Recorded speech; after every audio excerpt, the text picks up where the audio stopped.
Adlaw nga Domingo karon mga kaigsuunan, petsa 30 sa bulan sa Enero, tuig 2022. Karon ang ikaupat nga Domingo sulod sa tuig ordinaryo at usab nga gisaulog ang National Bible Sunday. Ang pagbasa kinutlo gikan sa Ebanghelyo sumala ni San Lucas kapitulo 4 bersikulo 21 ngadto sa 30. Unya miingon si Jesus, natuman karong adlaw kining bahina sa kasulatan sumala sa inyong nadungog. Nakadaig silang tanan kaniya ug nahibulong sa matahom nga pulong nga iyang gisulti.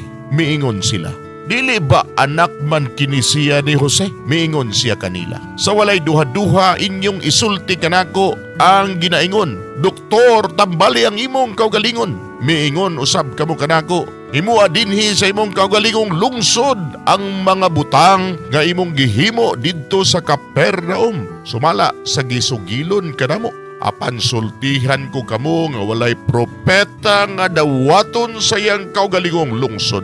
Pamati kamo kanako. Daghang mga byuda sa Israel sa panahon ni Elias sa dihang walay ulan sulod sa tulo ka tuig ug tunga, ug may dakong gutom sa tibuok yuta. Apan wala ipadala si Elias ngadto sa bisan usa kanila kundi ngadto hinuon sa byuda sa Serafat sa kayutaan sa Sidon. Ug may daghan usab nga sanlahon sa Israel sa panahon ni Propeta Eliseo, apan wala siya'y bisan usa kanila nga giayo gawas kang Naaman nga taga Syria. Sa pagkadungog nila niini na nga suko pag-ayo ang tanan nga didto sa sinaguga. Nanindog sila og ilang giguyod si Jesus ngadto sa gawa sa lungsod ug gidala ngadto sa tumoy sa bungtod. Di natukod ang ilang lungsod aron ihulog siya sa pangpang. Apan miagi siya sa taliwala sa katawhan ug mipahilayo. Mga igsuon, ang Ebanghelyo sa Ginoo. Daygon ikaw, o Kristo.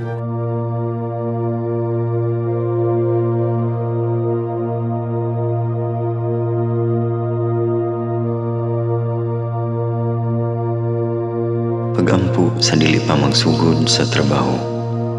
Magampo kita sa ngalan samahan sa Anak ug sa Espiritu Santo. Amen. Langit no namong Amahan, sa among pagsulod nining trabahoan, among gidala ang imong presensya uban kanamo. Among gipamulong ang imong kalinaw, imong grasya, imong kaluoy, ug ang imong perpektong hanay sa among mga trabaho. Among gipadayag ang imong gahom labaw sa tanan, diha sa mga butang nga among mahimo, masulti, mahuna-unaan, ug mahukman sulod nining adlaw. Ginoo, nagapasalamat kami sa gasa sa kinabuhi niining bagong adlaw, niining kahigayunan nga kami nakasulod sa trabaho ug mamahimong parte niining nga grupo. Salamat sa mga gasa nga imong gitugyan kanamo. Hamong gamiton kini diha sa pagimaya kanimo. Hatagi kami sa kusog ug kadasig sa pagbuhat sa among mga trabaho. Panalangini ang among mga proyekto, mga ideya ug kusog, aron sa ingon bisan sa pinakagamay namong mga kalampusan, magahatag kini sa imong himaya. Ubani kami Ginoo sa among pagtrabaho nining adlaw. Puna kini nga lugar sa inspirasyon ug kusog. Tabangi kami nga magtrabaho isip usa ka grupo nga mapakita sa usag-usa ang kamaayo. Himua kami nga maayo nga makabot namo ang mga butang nga kinahanglan namong buhaton. Himua kini nga lugar nga puno sa kalipay ug panagihigalaay. Ug kamugaway ug kalinaw ang mapatigbabaw niining dapita. Ginoo, kung kami anaa sa kalibog, giyahi kami. Kung kami muwadaan sa kadasig ug paglaom, dasiga kami.